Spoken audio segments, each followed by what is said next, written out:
గురువుగారు, ఇప్పుడు సంబాల గ్రామం అంత ఈజీగా వెళ్ళి వచ్చేస్తున్నారు. ప్లస్ శివపార్వతులు వాళ్ళకి భోజనం పెట్టారు, తినేసి వచ్చేసాం అంటున్నారు. అసలు సంబాల గ్రామం వెళ్ళడం అంత ఈజీయా? శంబాలా నగరం అనేటటువంటిది ఫోర్త్ డైమెన్షన్‌లో చూడాల్సింది అని వాళ్ళే చెప్తారు. హ్మ్. శంబాలా నగరాన్ని మానవ మాత్రులెవరు ఎళ్ళలేరు అని వాళ్ళే చెప్తారు. హ్మ్. శంబాలా నగరం మన మైండ్‌లోనే ఉంది అని ఒకళ్ళు చెప్తారు. హ్మ్. ప్రతీదీ మైండ్‌లోనే ఉంటది. అయితే కాశీ మన మైండ్‌లోనే ఉంది. ఇప్పుడు సపోజ్ ఫర్ ఎగ్జాంపుల్ సహస్రార చక్రం మణిద్వీప వర్ణన. హ్మ్. మూలాధారైక నిలయ బ్రహ్మగ్రంథి విభేదిని మణిపూరాంతరయుత విష్ణుగ్రంథి విభేదిని తర్వాత ఆజ్ఞాచక్రాంతరాళస్థ రుద్రగ్రంథి విభేదిని సహస్రారాంబుజారూఢ సుధాసారాభివర్షిణి అని లలితా సహస్రం చెప్తోంది. అంటే మూలాధారైక నిలయ బ్రహ్మగ్రంథి విభేదిని, బ్రహ్మగ్రంథిని మూలాధార చక్రము అంటే మన మర్మావయాల దగ్గర ఉన్నటువంటి చక్రం కనుక విచ్ఛేదం అయితే అది రుద్రలోకం. ఏమన్నాడు? మూలాధారైక నిలయ బ్రహ్మగ్రంథి విభేదిని, బ్రహ్మగ్రంథి విచ్ఛిన్నమయ్యి బ్రహ్మలోకానికి వెళ్ళొచ్చేస్తామంట మనం. హ్మ్. సరే, శాస్త్రం చెప్తుంది, బాగుంది. అలాగే సహస్రారాంబుజారూఢ సహస్రార చక్రంలో మణిపూర్ణ అమ్మవారు అక్కడ 1000 పెటల్స్ 1000 కమల రేకులతో విచ్ఛిన్నమై ఉంటే అమ్మవారు అందులో కొలువై ఉంది అన్నారు. అంతా మన బాడీలోనే ఉంటది. హ్మ్. ఇప్పుడు మన బాడీలోనే అణువు చిన్నది ఉన్నది. బ్రహ్మాండంలో ఉన్నటువంటి సోలార్ సిస్టమ్స్ మన హ్యూమన్ బాడీలో కూడా ఉందని తెలుసు. మరి హ్మ్. అటువంటిప్పుడు మన అందరం చంద్రుడికి నమస్కారాలు పెట్టడం, లేకపోతే చంద్రమండలాలకు వెళ్ళడం, సూర్యుడు లేకపోతే గజగజ వణికిపోతాం, చంద్రుడు లేకపోతే వర్షం వస్తే వణికిపోతాం, పంచభూతాలు లేకపోతే ఇవన్నీ అవసరం ఏంటి? అంటే హ్మ్. ఏంటంటే ఈ యొక్క మన బాడీలో ఉంటే సరిపోదు, హ్మ్. బయటకు కూడా ఇప్పుడు చంద్రమండలం వెళ్ళాం. సునీత విలియమ్స్ గారు, కల్పనా చావ్లా వీళ్ళంతా మూన్ మీదకి వెళ్ళారు. మూన్ అనేది బయట ఉంది, హ్మ్. వెళ్ళొచ్చాం. అలాగే శంబాలా గ్రామం అనేది కూడా బయట బాహ్య ప్రపంచంలో ఉంది.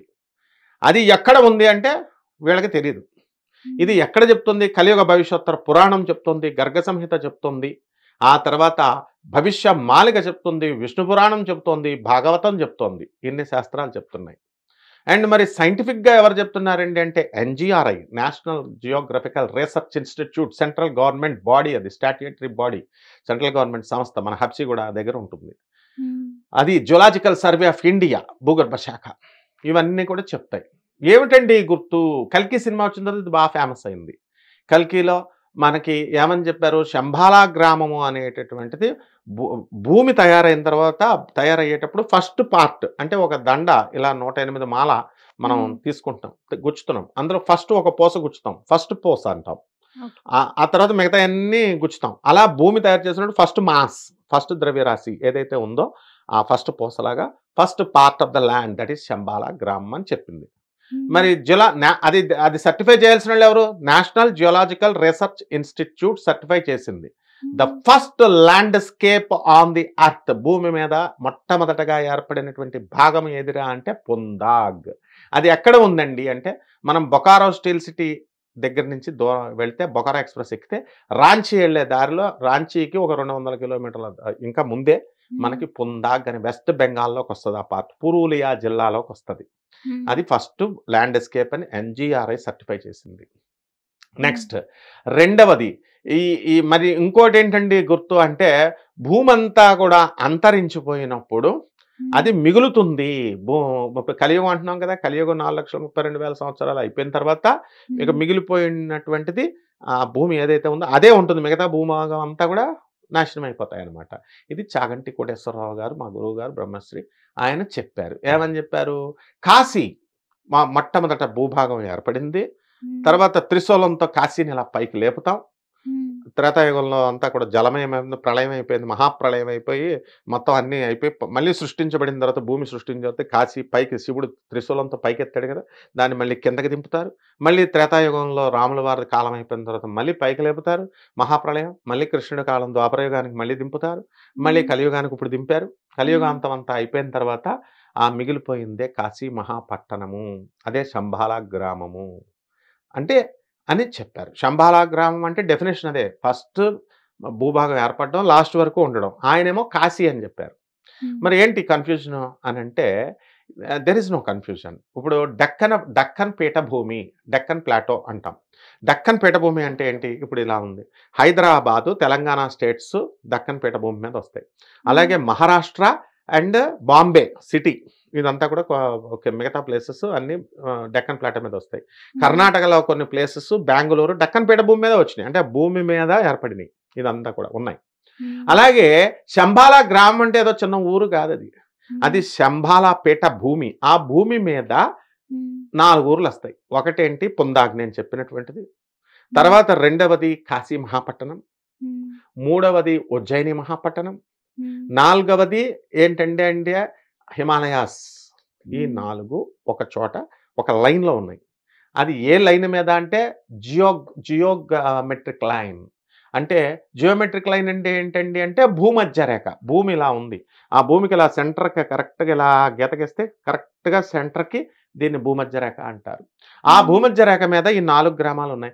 ఏమండి ఇదేమో ఎక్కడుందండి, అదేమో అంత దూరంలో ఉందండి అంటే, మొత్తం ప్రపంచాన్ని మనం మ్యాప్ని ఏరోప్లేన్ మీద తీసుకెళ్ళి చూస్తే బాంబే హైదరాబాదు వెళ్ళడానికి దూరం మనకి 10 గంటల జర్నీ ఉంటుంది. కానీ ప్లేన్ మీద నేను చూసినప్పుడు పక్కనే ఉంటాయి. అలాగా 4th డైమెన్షన్లో చూసినప్పుడు, దైవ కాలంలో చూసినప్పుడు మనకి బ్రహ్మదేవుడికి ఒక ఇలాగ కన్ను తీసి ఇలా లిప్తపాటు క్షణం, ఇలా ఒక్క క్షణం వేస్తే మనకి భూలోకంలో 1 ఇయర్తో సమానం. అందుకని మనం ఏంటి ఇంత దూరంగా కనబడుతుంది, కానీ అవి పక్కనే డక్కన్ పీఠభూమి పక్కనే ఉన్నాయన్నమాట 4th డైమెన్షన్లో చూసినప్పుడు. ఈ శంబాలా గ్రామం అనేటటువంటిది 4th డైమెన్షన్లో చూడాల్సినటువంటిది. ఈ భూమధ్య రేఖ మీద ఉంటే ఏంటండి గురుగారు అని అంటే, భూమధ్య రేఖ మీద గురుత్వాకర్షణ శక్తి చాలా మినిమం, చాలా తక్కువ ఉంటుంది, ఆల్మోస్ట్ 0 ఉంటుంది అని ఫిజిక్స్ చెప్తుంది. The gravitational force on the geometric line will be minimum అని చెప్పారు. The gravitational force on the poles, south పోల్కి నార్త్ పోల్కి, ఉత్తర ధ్రువం దక్షిణ ధ్రువానికి మ్యాక్సిమం ఉంటుంది అని చెప్పారు. కాబట్టి ఇప్పుడు మ్యాక్సిమం సంగతి మనకొద్దు. మ్యాక్సిమం ఉంటే కనుక మనకి చేసిన తపస్సు అంతా కూడా పోల్స్ లాగేస్తాయి, గ్రావిటేషనల్ ఫోర్స్ లాగేస్తాయి. సో ఎర్త్ లాగేస్తుంది. కాబట్టి మనం భూమధ్య రేఖ మీద మనం ఎంత తపస్సు చేస్తే అంతా మిగిలిపోతుంది, గురుత్వాకర్షణ శక్తి లేదు కాబట్టి. ఇదే శంబాలా నగరం స్పెషల్. శంబాలా గ్రామంలో చేసినటువంటి సాధన అంతా కూడా ఫలిస్తుంది, కోట్ల రెట్టు ఫలిస్తుంది అన్నాడు. ఇదే అనమాట అర్థం. అంటే అది కలియుగ భవిష్యత్తు పురాణం, భాగవతం, విష్ణు పురాణం చెప్తోంది. కాబట్టి దీనివల్ల మనకేంటంటే ఆ గురుత్వాకర్షణ శక్తి తక్కువ ఉండడం ఈ గ్రామాల మీద ఉంటుంది. అందువల్లనే మనకి ఈ తర్వాత ఈ శంబాలా గ్రామానికి ఇప్పుడు మనం చూసేటటువంటిది అంతా కూడా 3 డైమెన్షనల్ చూస్తున్నాము. తర్వాత టైం లేదు, length, breadth and height or depth. అంటే ఏది చూసినా సరే పొడవు, వెడల్పు, ఎత్తు కానీ లోతు కానీ చూస్తాం, 3 డైమెన్షన్ అంటాం. 4th డైమెన్షన్ ఏమిటంటే కాలంలో ప్రయాణం చేయాలి. ఆదిత్య 369 అన్న సినిమా తీశాడు బాలకృష్ణ హీరోతో. ఆయన ఏం చేస్తాడంటే, కృష్ణదేవరాయల కాలానికి వెళ్ళిపోయారు, ఒక మెషిన్ తయారు చేశారు, టైం మెషిన్. కృష్ణదేవరాయల కాలానికి వెళ్ళిపోయారు, చనిపోయిన వాళ్ళు అందరూ అంతా కూడా మళ్ళీ 500 సంవత్సరాల తర్వాత నెక్స్ట్ రాబోయేటటువంటి కాలానికి వెళ్ళినట్టు టైం మెషిన్ తీసింది. ఇది ఎగ్జాక్ట్లీ కరెక్ట్ అనమాట ఇది. కాబట్టి టైంలో మనం ట్రావెల్ చేయగలం. ఆ టైంలో ట్రావెల్ చేయడానికి మెషిన్ కూడా అవసరం. ఓకే, ఇప్పుడు for example that is called as astral travel. అంటే ఈ ఫిజికల్ బాడీతో మనం శంబాలా నగరం వెళ్ళలేము. ఎలా ఏమిటండి అని అంటే, ఇప్పుడు మనము ఒక బైక్ ఎక్కితే ఒక 60 km/h స్పీడ్తో వెళ్తుంటే బైక్ మీద వెనకాల కూర్చున్న వాళ్ళు నిలబడతాడు. ఒక 140 కార్లో వెళ్తున్నట్టు స్పీడ్ పెట్టాడంటే ఎగిరిపోతాడు వెనకాల ఉన్నవాడు. కాబట్టి ఏరోప్లేన్ 800 km, 900 km/h స్పీడ్తో వెళ్తాం. మనము ఏరోప్లేన్ స్పీడ్ ఇక్కడ బైక్ మీద పెడితే పోతాం ఇక్కడ. కాబట్టి థాట్ ఆఫ్ స్పీడ్కి మనోజవం మారుతతుల్య వేగం అన్నాం. ఆంజనేయ స్వామి ఏంటి, మనస్సు ఉన్నటువంటి వేగంతో, అలాగే మనోవేగం, వాయువేగం, వాయువు కూడా గాలి వేగంతో వెళ్ళాలా, స్పీడ్ ఆఫ్ థాట్తో వెళ్ళాలా. స్పీడ్ ఆఫ్ థాట్తో వెళ్ళగలిగేది మనిషి వెళ్ళలేడు, ఈ భౌతిక శరీరం వెళ్ళలేదు. అందుకని మరి ఏ శరీరం వెళుతుందంటే మనకు ఇంకో సూక్ష్మ శరీరం ఉంది, అదే ఆత్మ. అంటే ఆత్మ అంటే సూక్ష్మ శరీరంతో. మరి ఆ సూక్ష్మ శరీరంతో ట్రావెల్ చేసేదాన్నే ఆస్ట్రల్ ట్రావెల్ అంటారు. దీనికి మన ఇష్టం వచ్చినట్టు మనం ఆత్మ లాగేసుకుని, చెయ్యిలా లాగేసుకున్నట్టు, గుండెలా లాగేసుకుని కుదరదు. ఆత్మ దానంతగా వెళ్ళాలి. అది ఎవరు అనుగ్రహంతో వెళతాదు, స్పిరిచువల్ మాస్టర్స్ అనుగ్రహంతో వెళ్ళాలి. స్పిరిచువల్ మాస్టర్స్ అంటే ఏంటి, యూట్యూబ్లో చెప్పేటటువంటి మహానుభావులు వీళ్ళ కాదు.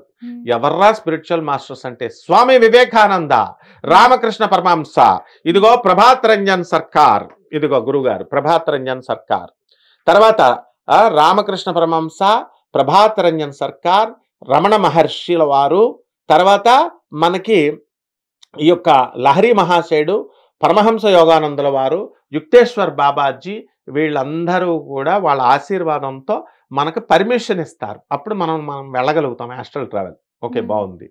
ఇప్పుడు ఈ అందుకనే ఐన్స్టీన్స్ థియరీ ప్రకారము E=mc² అనేటటువంటి ఫార్ములా మనం తీసుకున్నప్పుడు ఎనర్జీ, ఈ అంటే ఎనర్జీ అంటే లోపల ఉన్నటువంటి సూక్ష్మ శరీరం, తర్వాత మాస్ అంటే ఈ యొక్క స్థూల శరీరము, సి అంటే కాంతి వేగము అంటే velocity of light 3 × 10⁸ metres per second. ఆ వేగముతో వెళ్ళాలి. అది లోపల ఉన్నటువంటి మన సూక్ష్మ శరీరం వెళ్ళగలుగుతుంది. అండ్ వీళ్ళు చెప్తున్నట్టుగా వీళ్ళు వెళ్ళి వచ్చేసామండి మేము హిమాలయాస్ దగ్గర, పోనీ హిమాలయాస్ అని చెప్పరు, హిమాలయాస్గా అవతల వైపు ఉండొచ్చు, వాళ్ళకి ప్లేసే తెలియదు, దానికి వెళ్ళి వచ్చేసామండి. అక్కడ శివపార్వతులు మాకు భోజనం పెట్టేశారండి, మేము తినేసి వచ్చామండి, ఒక్కొక్కడు పొడుగ్గా ఉన్నాడండి, పెద్ద పెద్ద గోళ్ళు ఉన్నాయండి అని పెద్ద చదువుకున్న వాళ్ళు కూడా అలా చెప్తున్నారు. పండితులని అనుకునే వాళ్ళం ఎంతకాలం మనం, వాళ్ళు కూడా అలా చెప్తున్నారు. కాబట్టి ఇదంతా నాన్ సెన్స్ అనమాట. ఇప్పుడు ఈ శంబాలా గ్రామము మనం తీసుకున్నప్పుడు ఈ ఉజ్జయిని, తర్వాత ఈ యొక్క హిమాలయ పర్వతాలు, ఈ పుందాగ్, తర్వాత రెండవది కాశీ మహాపట్టణం మీద చేసేటటువంటి సాధన 100% వస్తుంది అని శాస్త్రం చెప్తుంది. అందుకనే భూమి యొక్క పుత్రుడైనటువంటి అంగారక గ్రహము మార్స్ ప్లానెట్ అనేటటువంటిది మనకి ఉజ్జయిని మహాపట్టణం మీద, ఆ పట్టణంలో ఆ జియోమెట్రిక్ లైన్ మీద ఉజ్జయినిలో వెలిసింది. కుజుడు ఇల్లు అనమాట, కుజుడు పుట్టిన ఊరది. అలాగే మహాకాలుడు శివుడు అక్కడ ఏ పేరుతో ఉన్నాడండి, మహాబలుడు అని లేడు ఆయన, మహాకాళేశ్వరుడు, మహాకాల్ అంటాం, అంటే కాలాన్ని కంట్రోల్ చేస్తాడు. ఈ యొక్క టైం ఫ్యాక్టర్, కాలం అంటే ఏంటి, టైం, ఆ టైం ఫ్యాక్టర్ని కంట్రోల్ చేసేదే ఈ యొక్క శంబాలా గ్రామము తో మనం చూడగలుగుతాం. కాబట్టి టైం ఫ్యాక్టర్కి అధిపతి ఆయన. ఓకే, నెక్స్ట్ ఇది ఏమండి మరి అప్పుడు మనం చచ్చిపోయిన తర్వాత వెళ్ళాలా అండి అంటే బతికుండగా కూడా వెళ్ళగలం. ఇప్పుడు కాశీ ఉంది, ఇది వరకు ఎలా వెళ్ళేవాళ్ళం, కాశీకి వెళ్ళినోడు కాటికి వెళ్ళినోడు వాడు ఒకటే, ఇంకా వాడు రాడు అనమాట. ఎందుకంటే నడుచుకుంటూ ఎద్దుల బండి మీద వెళ్ళాలా, లేకపోతే నడుచుకుంటూ వెళ్ళాలి. నడుచుకొని ట్రైన్ మీదే 36 అవర్స్ పడుతుంది, ఇంకా నడుచుకుని వెళ్ళేవాడు ఎన్ని రోజులకు వెళ్తాడు. కాబట్టి వాడు వెళ్ళినోడు మళ్ళీ తిరిగి వెనక్కి అన్ని రోజులు రావాలా. ముసలోళ్ళు వెళ్ళేవారు ఇది వరకు, ఇప్పుడు యంగ్స్టర్స్ చిన్న చిన్న పిల్లల్ని తీసుకుని వెళ్తున్నారు. అప్పుడు ఇంకా మరి ముసలోడు అక్కడ మధ్యలో చచ్చిపోతాడులే అని చెప్పేసి ఇంట్లో పిండాలు పెట్టేసేవారు అనమాట. సరే, ఇప్పుడు ఆ శంబాలా గ్రామంలో ఇప్పుడు కాశీ ఎలాగైతే ఉందో, కాశీ పట్టణాన్ని ఇప్పుడు మనం అందరం ప్లేనుల్లో వెళ్తున్నాం, ట్రైనుల్లో వెళ్తున్నాం, బస్సుల్లో వెళ్తున్నాం కదా.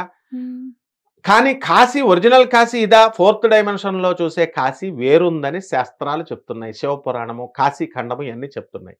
అంటే అక్కడ ఒరిజినల్గా శివుడు ఉన్నాడు, పార్వతీదేవి పక్కనుంది, విశాలాక్షిదేవి, అన్నపూర్ణాదేవి పక్కనుంది. కాశీ మహాపట్టణము శివుడి యొక్క 2వ భార్య, అంత ఇష్టము శివుడికి.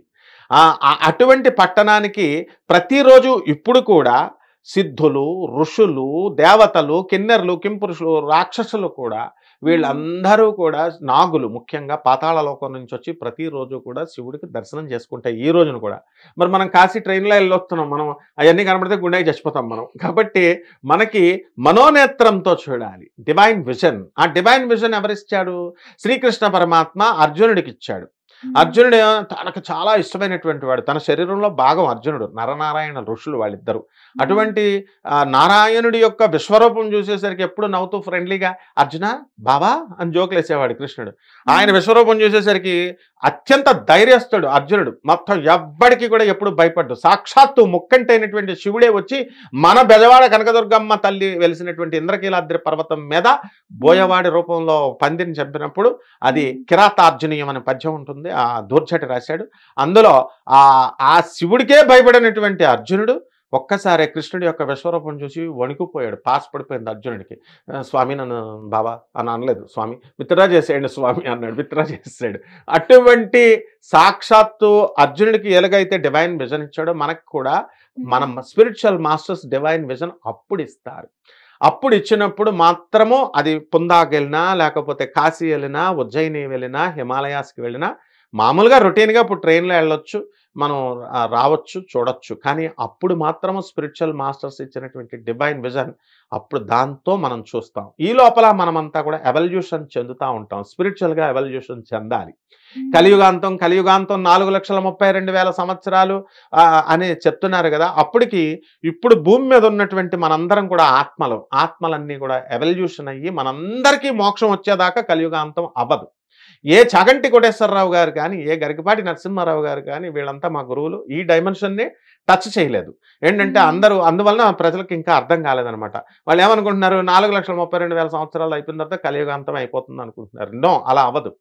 ఎందుకనంటే అక్కడ క్లియర్గా కాల పరిమితి చెప్పలేదన్నమాట ఈ యొక్క పురాణాలలో, కలియుగ భవిష్యోత్తర పురాణంలో. ఇప్పుడు మనిషి ఉన్నాడు, 120 సంవత్సరాలు జ్యోతిషపరంగా బ్రతుకుతాడు. అందుకే కృష్ణుడు 120 సంవత్సరాలు బ్రతికాడు అంటాం.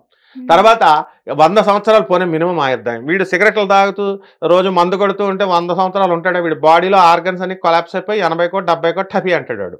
అవునా? ఆ విధంగా హెల్దీ హ్యాబిట్స్, మటన్ చికెన్లు ఇవేం తినకుండా మేకలు తింటున్నట్టు చక్కగా ఆకులు, తోటకూరలు, కాయగూరలు తింటే ఎక్కువ కాలం బ్రతుకుతారు. అందుకే బ్రాహ్మలు ఎక్కువ కాలం బ్రతికేవారు. ఎందుకని? శాకాహార భుజం, వెజిటేరియన్ ఫుడ్ అందుకు తినమంటారు. నాన్ వెజిటేరియన్ ఫుడ్ నువ్వేదో తింటే దేవుడు కోపం వస్తుంది, అందుకోసం కాదు. సో ఏ విధంగా అయితే ఇప్పుడు చెడ్డ అలవాట్లుంటే మనిషి ఆయుర్దాయ పరిమాణం తగ్గిపోతుందో ఆ విధంగా ఒక డెఫినేషన్ ఇచ్చాడు. మానవులంతా కూడా ఇక్కడ అధర్మవర్తంగా, అధర్మపరంగా కనుక ప్రవర్తించినట్లయితే ఎట్టి పరిస్థితుల్లో వాళ్ళ యుగము, మనిషి యొక్క ఆయుర్దాయమే కాదు, యుగము యొక్క ఆయుర్దాయం కూడా తగ్గిపోద్ది అన్నారు. అంటే 4,32,000 సంవత్సరాలు అనేదో పెద్ద బాండ్ పేపర్ మీద వ్యాసుల వారు రాసిచ్చినట్టు వీళ్ళు చెప్తున్నారు, సొల్లు కబుర్లు. మరి వీరబ్రహ్మేంద్ర స్వామి ఏమైపోవాలా? వీరబ్రహ్మేంద్ర స్వామి బ్రహ్మ విష్ణు మహేశ్వర స్వరూపం. ఆయన ఏం చెప్పాడు? ఇంచుమించు కలియుగాంతానికి ఈ యొక్క శని ఇప్పుడు మనకి మీనరాశిలో ఉన్నాడు. అష్టగ్రహ కూటమి వచ్చింది 1962లో. ఆ తర్వాత నుంచి వచ్చేటటువంటి పరిమాణాలలో మనకి ఈ యొక్క శని మిథున రాశికి వచ్చేసరికి మనకి ఈ కొలాప్స్ అవుతుంది అన్నారు. అంటే ఏంటండి 2035కి చచ్చిపోతే భయపెడుతున్నారు, 4,32,000 సంవత్సరాలు అని చెప్తే మరి బ్రహ్మంగారు ఎవరు? బ్రహ్మంగారు ఏమన్నా పిచ్చోడా? సాక్షాత్తు జగద్గురువు బ్రహ్మ విష్ణు మహేశ్వర స్వరూపం. ఇప్పుడు వచ్చినటువంటి వాళ్ళంతా కూడా బోకుగాళ్ళు చాలా మంది వచ్చి కలియుగాంతమని చాలా మంది కాలజ్ఞానం, నేనే బ్రహ్మంగారని ఒక బోకుగాడు, నేను ఒక కాలజ్ఞానం రాశానని ఒక బొకుగత్తె, ఇలా ఎవరు పడితే వాళ్ళు చెప్పుకుంటూ వస్తున్నారు. బ్రహ్మంగారు అలా చెప్పలేదు. కాబట్టి ఈ యొక్క కలియుగ ప్రమాణంలో క్లారిటీ పండితులు తెచ్చుకోవాలా ముందు, నాట్ ద ఆర్డినరీ పీపుల్. అందువలన కలియుగాంత పరిమాణం 4,32,000 సంవత్సరాలను ఎలా డిక్లేర్ చేస్తున్నారు మీరు? ధర్మంగా ఉంటే ఇంకా పొడిగింపబడుతుంది, ధర్మంగా లేకపోతే తగ్గింపబడుతుంది. దానికి ఇండికేషన్ ఏం చెప్పాడు? మనం ఉన్నటువంటి జీవులంతా కూడా మనము సాల్వేషన్, మోక్షం వచ్చేదాకా ఇది కలియుగాంతం కంటిన్యూ అవుతానే ఉంటుంది, కలియుగం కంటిన్యూ అవుతానే ఉంటుంది. ఏ యుగమైనా అంతే. భూమి మీదకు వచ్చినటువంటి జీవరాశి ప్రతి ఒక్కళ్ళకి కూడా మనకి ఏం జరగాలి? స్పిరిచువాలిటీ రావాలి. నాకు వద్దండి మోక్షం, నాకు వద్దండి జ్ఞానం అంటే కుదరదు, నేర్చుకోవాలి, ఇంకా కాలం వెళ్తానే ఉంటుంది. కాబట్టే మిగతా వాడు చెడిపోకుండా చూడాల్సినటువంటి బాధ్యత పక్కా వాడికి ఉంటుంది. Every fellow being have great expectations on his fellow being. Every man will have great expectations on his fellow being. పక్కింటి వాడు బాగుపడాలని కోరుకోవాలా? ఎందువల్లంటే పక్కవాడి కారు ఉంటే నన్ను కూడా ఎక్కించుకుంటాడు, వాడే ఆడుకుంటుంటే నన్నేమి ఎక్కించుకుంటాడు. కాబట్టి ప్రతి ఒక్కడు నాకు మోక్షం వస్తుందని నేను సైలెంట్గా ఉంటే కుదరదు, ప్రతి ఒక్కడికి రావాలా. ప్రతి ఒక్కడికి రాకపోతే ఏమవుతుంది? ఈ కలియుగం ఇంకా కంటిన్యూ అవుతూ ఉంటుంది. ఈ జీవులందరూ కూడా మోక్షంలోకి రావాలా. మోక్షంలోకి రావాలంటే ఏమి కావాలా? భక్తి కావాలా, జ్ఞానం కావాలా, వైరాగ్యం కావాలా, తర్వాత మాత్రమే మోక్షం వస్తుంది. అందుకనే మన వాళ్ళు గురువుగారు అయినటువంటి బ్రహ్మశ్రీ చాగంటి కోటేశ్వరరావు గారు, గరికపాటి నరసింహారావు గారు వీళ్ళందరూ కూడా వచ్చి పాపం బోధిస్తున్నారు. బోధిస్తుంటే ఎవరు వినకుండా ఇంట్లో ముసలోళ్ళు మాత్రమే వింటూ, చిన్నపిల్లలు వాళ్ళంతా మీరు స్టడీస్ చదువుకోండి రా, ఫారెన్ వెళ్ళండి రా, తర్వాత గురువుగారి ఇందరు కానీ మీరు బాగా సంపాదించండి రా అంటే ఈ వాడిని మోక్షానికి అనర్హుని ఇంట్లో వాళ్ళే చేస్తున్నారు. దానివల్ల ఏమవుద్ది? ఇంకా కలియుగం డ్రాగ్ ఆన్ అవుతుంది అనమాట. So there is no certification that only 4,32,000 is the end of the Kaliyuga life span అని మనం చెప్పకూడదు అనమాట. కాబట్టి ఈ యొక్క శంబాలా నగరానికి ఇంకొకటి కూడా ఉందన్నమాట. ఏమిటది? మనం ఈ చాలా మంది మేము వెళ్ళొచ్చేస్తున్నాం అంటున్నారు కదా, మేము కూడా అలాగనుకుంటే శంబాలా నగరానికి చాలాసార్లు వెళ్ళాం. పుందాగ్ అనేటటువంటి దానికి ప్రభాత్ రంజన్ సర్కార్ గురుదేవులు, ఈయన ఎవరు సామాన్యులైనటువంటి వ్యక్తి కాదు. ఈయన ఎవరు? ఇదిగో ప్రభాత్ రంజన్ సర్కార్ గురువు గారు. ఈయన స్పిరిచువల్ నేమో ఆనందమూర్తి. ఈయన సుభాష్ చంద్రబోస్కి మేన అల్లుడు అనమాట. అయితే ఈయన ఏ స్థాయి గురువు గారు ఈయన అంటే, ఈయన ఇచ్చినటువంటి ఎకనామిక్స్లో ఒక థీరీ ఇచ్చారు, ప్రోగ్రెసివ్ యూటిలైజేషన్ థీరీ, ప్రగతిశీల ప్రయోజక తత్వం అని ఒక తత్వం ఇచ్చారు. దాన్ని డాక్టర్ రవిభాత్రా అనేటటువంటి ప్రొఫెసర్, ఆయన south Methodist university professor, Texas యుఎస్ఏలో, అమెరికాలో ఆయన చేస్తూ ఈ ప్రగతిశీల ప్రయోజక తత్వం మీద ఆ గురువు గారు ఇచ్చినటువంటి దాని మీద ఆయన ఏం పరిశోధన చేయాల, ఆయన ఇచ్చింది నోబెల్ ప్రైజ్ కమిటీకి దేశానికి అందిస్తే ఆయనకి 1993లో నోబెల్ ప్రైజ్ విన్నర్గా బిరుదిచ్చారు. నోబెల్ ప్రైజ్ వచ్చింది, అందరూ గూగుల్ చేసి చూసుకోవచ్చు. 1993 నోబెల్ ప్రైజ్ విన్నర్ డాక్టర్ రవిభాత్రా అని, గురువు గారి శిష్యుడు ఆయన. తర్వాత ఆయన వికీపీడియా ఓపెన్ చేసి చూడండి, ఇన్ఫ్లుయెన్సర్స్ పిఆర్ సర్కార్ అని ఉంటుంది. అలాగే the tradition in which the school he studied, progress utilisation school అని ఉంటుంది. అలాగే గురువు గారు electron also can be split up further, electron విచ్ఛిన్నం చేస్తే వచ్చేటటువంటిది మైక్రోబైటా అని ఇచ్చారు. దాన్నే గాడ్ పార్టికల్ అని ఇప్పుడు సైంటిస్టులు అంతా కూడా చెప్తున్నారు. ఈ యొక్క ఎలక్ట్రాన్ దీనివల్ల ఏమిటండి అంటే, ఎలక్ట్రానే చిన్నది అనుకుని మనం ఇప్పుడంతా కూడా ఇప్పుడున్నటువంటి సైన్స్, మనం చదివిన సైన్స్ని డిఫైన్ చేశారు.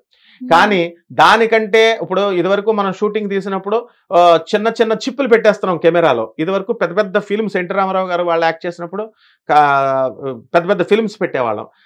అందువలన ఎప్పుడైతే ఈ చిప్స్ వచ్చేసిందో, సైన్స్లో న్యూ వెర్షన్ వచ్చిందో, పాత ఫిల్మ్స్ అన్ని వదిలేస్తున్నాం.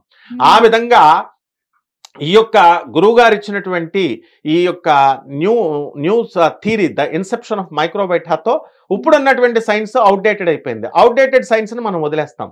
సో అవుట్డేటెడ్ న్యూ వెర్షన్ వచ్చింది కాబట్టి కొత్త సైన్స్ని తీసుకోవాలి. So it brings radical and revolutionary changes in all fields of science and technology. So ఇక్కడ ఏమవుతుంది, విప్లవాత్మకమైనటువంటి మార్పులు మనకి తీసుకొచ్చేసింది సైన్స్లో. All the definitions we are reading, they should be redefined, all the formulas they should be రీఫార్ములేటెడ్.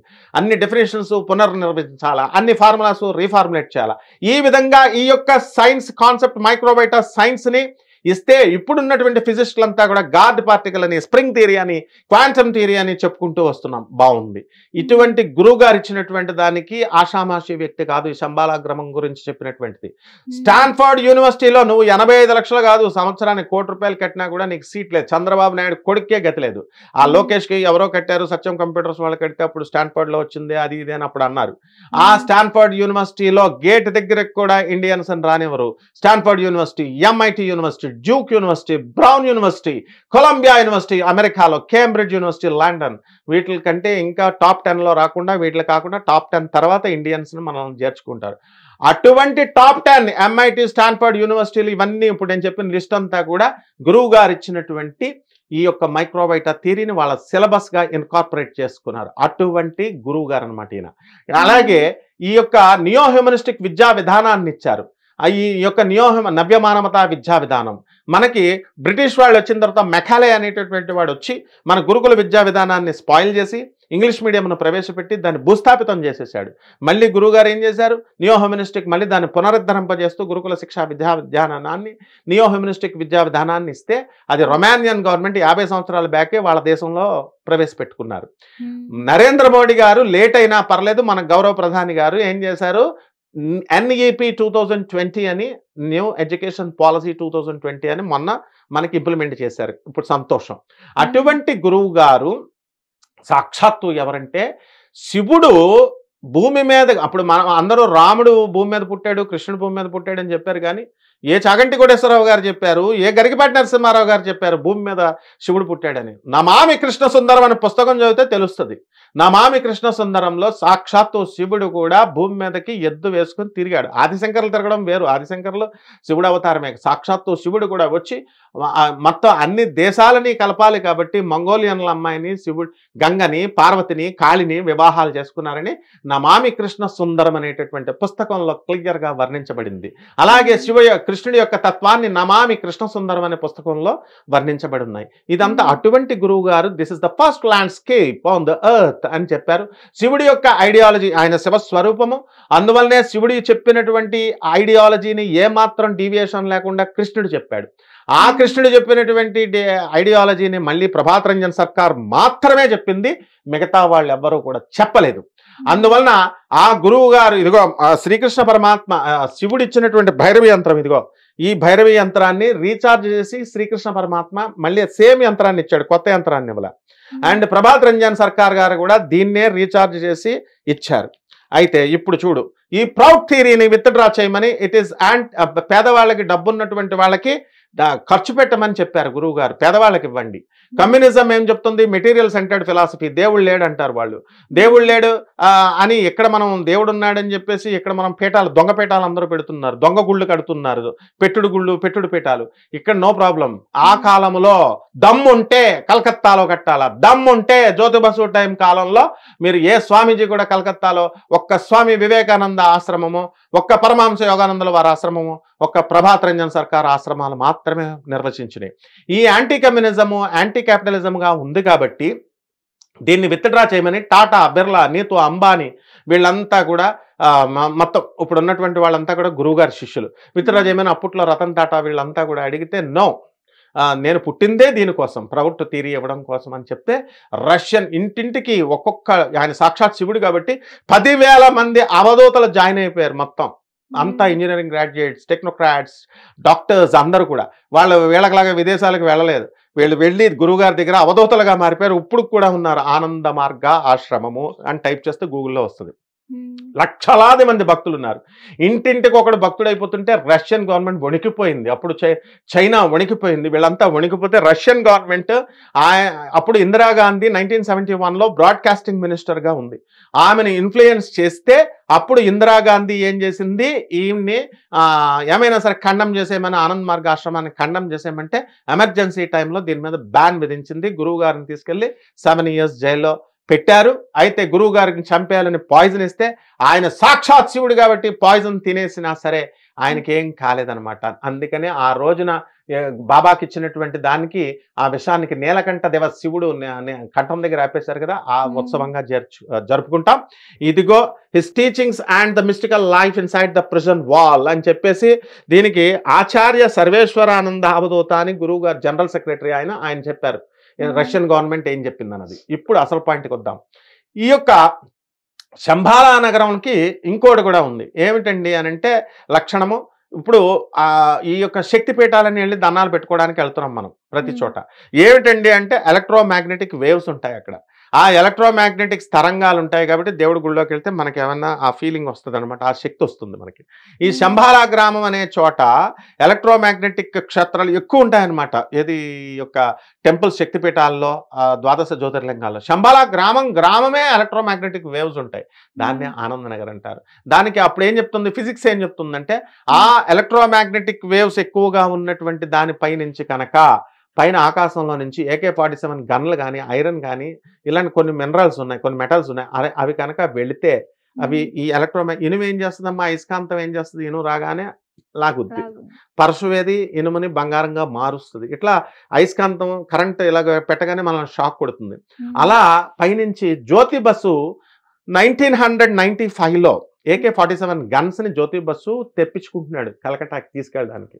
తీసుకెళ్తుంటే ఇక్కడ ఈ యొక్క క్రింద ఉన్నటువంటి పురూలియా జిల్లా దగ్గర ఉన్నటువంటి పుందాగ్ దగ్గర మీదగా ఫ్లైట్ వెళ్తుంది, ఇంకా కలకటాకి వెళ్ళిపోతుంటే హెలికాప్టర్ వెళ్తుంటే ఈ పెట్లో పెట్టుకుని కిందకి పెట్లో వెపన్స్ పట్టుకెళ్తున్నారు. అది తెగిపోయింది.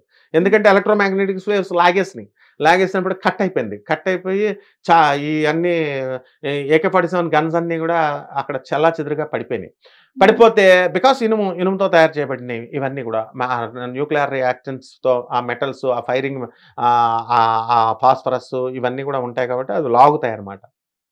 ఇప్పుడు ఏం జరిగింది, ఈ గన్స్ అన్నీ కూడా పడిపోతే, లడ్డూలు కింద పడిపోతే, ఫ్రూట్స్, యాపిల్స్ పడిపోతే ఎలా అయితే మనం ఏరుకుంటామో అలా ఆ గ్రామ ప్రజలు, పుందా గ్రామ ప్రజలందరూ 2-3 గన్లు ఇళ్లలో పెట్టుకున్నారు. అప్పుడు ఇది ఒక రోజు వరకు తెలియలేదు. నేను అప్పుడు అక్కడే ఉన్నాను ఆ ఇన్సిడెంట్ జరిగినప్పుడు. I was a student that time. And Ranchi express అని ఒక న్యూస్ పేపర్ ఉంది. రాంచీ ఎక్స్ప్రెస్ 3వ రోజున పబ్లిష్ చేసింది, ఇలాగ AK-47 గన్స్ అక్కడ పడ్డాయి పుందాగ్లో అని. అప్పుడు బీహార్ గవర్నమెంట్ పోలీస్ డిపార్ట్మెంట్ వచ్చింది, CBI దిగింది రంగంలోకి, అండ్ వెస్ట్ బెంగాల్ పోలీస్ దిగింది.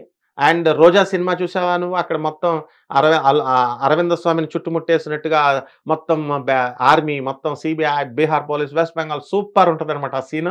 మొత్తం అంతా చుట్టుముట్టేసి ఆ సిటీని అంతటిని కూడా సీజ్ చేశారు. అనౌన్స్మెంట్ చేస్తున్నారు, బాబు ఆ AK-47 గన్లు ఎవరెవరైతే తీసుకున్నారో ఇచ్చేయండి ఆయన అంటే అందరూ ఇచ్చేశారు. ఒక 2-3 మిగిలిపోయినాయి. మేము వస్తాం, ఇచ్చేయండి అంటే ఇచ్చేశారు. ఓకే. ఆ టైంలో అంతా కూడా సీజ్ అయ్యింది. అంటే ఇదంతా కూడా గూగుల్ కొట్టి చూడొచ్చు. AK-47 guns drop out in Purulia district Pundag అని కొడితే వచ్చేస్తాయి. సో ఇది శంబాలా గ్రామానికి ఉన్నటువంటి శక్తి, ఎలక్ట్రోమాగ్నెటిక్ వేవ్స్ లాగుతాయి. కాబట్టి ఇది సైంటిఫికల్లీ ప్రూవ్డ్. దీన్ని ధృవపరిచేది సిబిఐ. ఎవరికన్నా నేను చెప్పే దాంట్లో డౌట్స్ ఉంటే సిబిఐ హెడ్ క్వార్టర్స్కి వెళ్ళి న్యూఢిల్లీకి వెళ్ళి సిబిఐ డైరెక్టర్ని డైరెక్ట్ కలిసి అడగొచ్చు. వాళ్ళ గేట్లో కూడా రానివ్వరు వెళ్ళి. AK-47 గన్లు గూగుల్లో చూడొచ్చు. NGRI శ్రీవాత్సవ అని డైరెక్టర్ సార్, ఆయన దానికి అడిషనల్ డైరెక్టర్గా చేశారు. NGRI అప్పుడు రీసెర్చ్ చేశారు. ఇదంతా కూడా ఎస్ కన్ఫర్మ్డ్. NGRIకి వెళ్ళి ఇది శంబాలా గ్రామం మొట్టమొదటగా ఏర్పడినటువంటి భూభాగము అని చెప్పబడింది. NGRI దగ్గరికి వెళ్ళి డైరెక్టర్ని కలిసి అడగొచ్చు, శంబాలా గ్రామం ఇదేనా అండి, first landscape on the earth, భూభాగం ఇదేనా అండి. అలాగే బ్రహ్మశ్రీ మా గురుదేవులైనటువంటి చాగంటి కోటేశ్వరరావు గారు వాళ్ళ ఇంటికి వెళ్ళి అడగొచ్చు. ఆయనకు డౌట్లు ఉంటే. ఆయన ఎక్కడ కలిసి ఇప్పుడు మినిస్టర్ ర్యాంక్ వచ్చింది, క్యాబినెట్ మినిస్టర్ ర్యాంక్లో ఉన్నారు. చక్కగా ఎప్పుడైనా ఇదివరకంటే గురువుగారి ఇంటికి పర్సనల్గా వెళ్ళకూడదు. ఇప్పుడు ఆయన ప్రజల మనిషి, వెళ్ళొచ్చు. వెళ్ళి అడగొచ్చు, గురుగారు మీరు కాశీపట్నం అని అడిగారు కదండి, ఇదే ఫస్ట్ పార్ట్ లాస్ట్ పార్ట్ అన్నారు కదా, మరి దాని ప్రకారం అదే పురాణంలో శంబాలా గ్రామం అని చెప్పబడ్డారు కదా అని అడగండి, చెప్తారు. ఇటు పెద్దవాళ్ళందరూ చెప్తారు, సెంట్రల్ గవర్నమెంట్ సంస్థలు చెప్తాయి. ఇదే శంబాలా గ్రామం అన్నమాట. కాబట్టి ఈ శంబాలా గ్రామానికి మనం బొకారో ఎక్స్ప్రెస్లో మేము కొన్ని లక్షల మంది అందరూ వెళ్తారు. ఆనంద మార్గ DMS అని కొడితే వచ్చేస్తాయి. ప్రతి సంవత్సరం 2 సార్లు ఫంక్షన్ జరుగుతారు. కుంభమేళాలో ఎలాగైతే ఈ యొక్క అఘోరీలు అందరూ వచ్చేస్తారు, సన్యాసులు వచ్చేస్తారంటారు, ఇక్కడ భక్తులు అందరూ వచ్చేస్తారు, సిద్ధులు అందరూ వచ్చేస్తారు, మొత్తం మహర్షులు అందరూ వచ్చేస్తారు, అవధూతలంతా వస్తారు. ఉన్నాయి, అన్ని గూగుల్లో చూసుకోవచ్చు. ఆ తర్వాత కలియుగాంతానికి ఇది అది ట్రాన్స్ఫర్మ్ అయ్యి, అంటే ఇప్పుడు హైదరాబాద్ సిటీ ఇప్పుడు లాగే ఉన్నాయా, ఇంతకుముందు పెంకుటిల్లులు పూర్పాకలు ఉండేవి. సిటీ రోడ్లంతా కూడా గతుకుల రోడ్లు, చిన్న చిన్న ఇళ్ళు ఉండేవి. ఇప్పుడంతా కూడా ఒక 400 సంవత్సరాలకి నైజాం స్ట్రక్చర్స్ ఉండేవి. అప్పుడు అన్ని పడగొట్టేసి ఇప్పుడు పెద్ద పెద్ద లోధీ బిల్డర్స్ లాగా పెద్ద పెద్ద 21 అంతస్తులు 50 అంతస్తులు ఎలాగైతే బాంబే టర్మినల్ లాగా మోడర్నైజ్ చేసేసామో అలాగా ఇప్పుడున్నటువంటి పుందాగ్ గ్రామము శంబాలా గ్రామముగా అప్పుడు 4th డైమెన్షన్లో అవుతుందన్నమాట. కాబట్టి దీని గురించి ఈ పిచ్చి వాగుళ్ళు వాగేటటువంటి వాళ్ళకి ఏమీ తెలియదు. ఇందులో లాటిట్యూడ్ లాంగిట్యూడ్స్ ఉంటాయి. ఆ పుందాగ్ కొడితే లాంగిట్యూడ్ లాటిట్యూడ్ ఉంటుంది పుందాగ్ స్టేషన్కి. అండ్ అక్కడ ఉన్నటువంటి మనము ఆ యొక్క వెళ్ళి చూసుకోవచ్చు. కాబట్టి పిన్ కోడ్ కూడా ఉంటుంది ఆ ఊరికి. ఇంకేం కావాలమ్మా. సో దిస్ ఇస్ ఎగ్జాక్ట్లీ ఇందులో ఎవ్వరికి ఏ సందేహాలు అవసరం లేదు. ఎందువల్లంటే CBI is there to certify, NGRI is there to certify, Chaganti Koteswararao గారు is there to certify, and what else you want? ఏదో పిచ్చి పిచ్చిగా మేము శంబాలా వెళ్ళాం, శివపార్వతులు భోజనాలు పెట్టారు, మేము ఆత్మ మీద గడ్డి పరక మీద పైకి వెళ్ళిపోయి what is all this non sense. కాబట్టి క్లారిటీతో మనం ఆ ఊరు వెళ్ళి ప్రతి సంవత్సరం 2 సార్లు జరిగితే ధర్మమాస సమ్మేళనం మనం అందరం వెళ్ళొచ్చు, వెళ్ళి అక్కడ చక్కగా ఉండొచ్చు. అంతా గూగుల్లో ఉంది ఇన్ఫర్మేషన్. ఓకే అమ్మా.